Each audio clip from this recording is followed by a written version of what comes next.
हनुमान जी की प्रेरक कहानी। हनुमान जी जब पर्वत लेकर लौटते हैं तो भगवान से कहते हैं, प्रभु आपने मुझे संजीवनी बूटी लेने नहीं भेजा था, आपने तो मुझे मेरी मूर्खता दूर करने के लिए भेजा था। सुमिरी पवन सुत पावन नामो, अपने बस करी राखे रामो। हनुमान जी ने पवित्र नाम का स्मरण करके श्री राम जी को अपने वश में कर रखा है।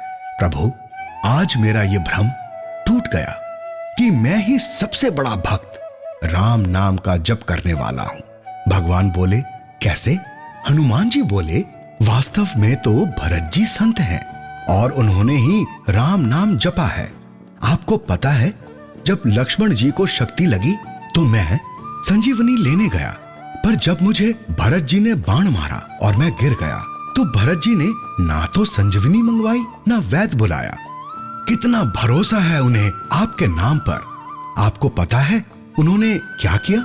जो मोरे मन बच अरु काया, प्रीति राम पद कमल अमाया, तो कपि हो विगत श्रम सूला, जो मोह पर रघुपति अनुकूला, सुनत वचन उठी बैठ कपीसा, कही जय जयति कौशलाधीसा।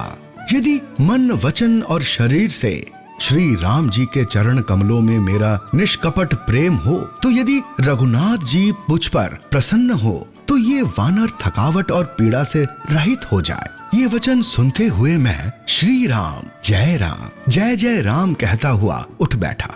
मैं नाम तो लेता हूँ, पर भरोसा भरत जी की जैसा नहीं किया, वरना मैं संजीवनी लेने क्यों जाता? बस ऐसा ही हम करते हैं। हम नाम तो भगवान का लेते हैं पर भरोसा नहीं करते। बुढ़ापे में बेटा ही सेवा करेगा, बेटे ने नहीं की तो क्या होगा? उस समय हम भूल जाते हैं कि जिस भगवान का नाम हम जप रहे हैं वे है ना, पर हम भरोसा नहीं करते। बेटा सेवा करे न करे, पर भरोसा हम उसी पर करते हैं। दूसरी बात प्रभु, बाण लगते ही मैं गिरा, पर्वत नहीं गिरा, क्योंकि पर्वत तो आप उठाए हुए थे और मैं अभिमान कर रहा था कि मैं उठाए हुए हूँ। मेरा दूसरा अभिमान भी टूट गया। इसी तरह हम भी यही सोच लेते हैं कि गृहस्थी के बोझ को मैं उठाए हुए हूँ। फिर हनुमान जी कहते हैं, और एक बात प्रभु, आपके तरकश में भी ऐसा बाण नहीं है जैसे बाण भरत जी के पास है। आपने सुबाहु मारीच को बाण से बहुत दूर गिरा दिया। आपका बाण तो आपसे दूर गिरा देता है, भरत जी का बाण तो आपके चरणों में ला देता है। मुझे बाण पर बैठाकर आपके पास भेज दिया। भगवान बोले, हनुमान जब मैंने ताड़का को मारा और भी राक्षसों को मारा तो वे सब मरकर मुक्त होकर मेरे पास ही तो आए। इस पर हनुमान जी बोले, प्रभु आपका बाण तो मारने के बाद सबको आपके पास लाता है, पर भरत जी का बाण तो जिंदा ही भगवान के पास ले आता है। भरत जी संत हैं और संत का बाण क्या है? संत का बाण है उसकी वाणी। लेकिन हम करते क्या हैं? हम संत की वाणी को समझते तो हैं, पर ग्रहण नहीं करते, और औषधि ग्रहण पर ही फायदा करती है।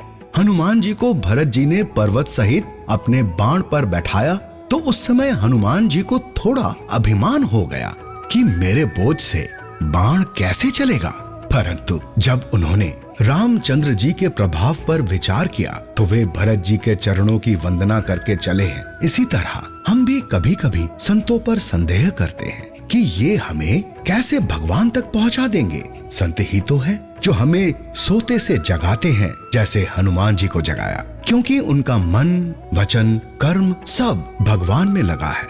आप उन पर भरोसा तो करो, तुम्हें तुम्हारे बोझ सहित भगवान के चरणों तक पहुंचा देंगे।